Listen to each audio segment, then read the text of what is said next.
le tout color, et sinon on voit qui met directement la couleur qu'on veut. Donc tu fais ton test. Comment ça va ici? Vous serez prêt pour nous faire une bonne petite démo ce soir? Ouais? Ouais, on a fini, on va faire un barbecue. Ah oui, c'est ça, vous aurez fini bien avant tout le monde, quoi, c'est ça. Et vous êtes satisfait? Vous avez utilisé quel type de données, en fait? C'est sur la page GitHub, on va regarder dans le README, parce que comme ça.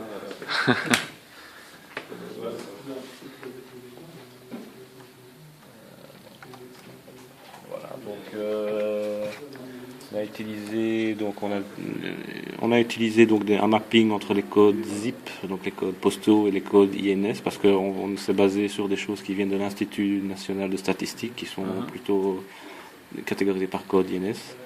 On a dû aussi aller regarder les géométries des communes pour les afficher dans Google Maps. Alors on a eu des nombres d'enfants par école ou par code postaux. Donc bon, on avait besoin d'une clé. C'est pour ça qu'on doit faire ce mapping ZIP INS. Et puis on a retrouvé aussi des fichiers pour aller mettre les écoles, enfin les adresses des écoles où on avait les coordonnées, en tout cas les longitudes, latitudes, où parfois on a dû faire un reverse geocoding dessus pour aller rechercher les coordonnées, parce qu'on pouvait pas faire ça, on pouvait pas afficher plein d'écoles, on pouvait pas calculer les coordonnées en live.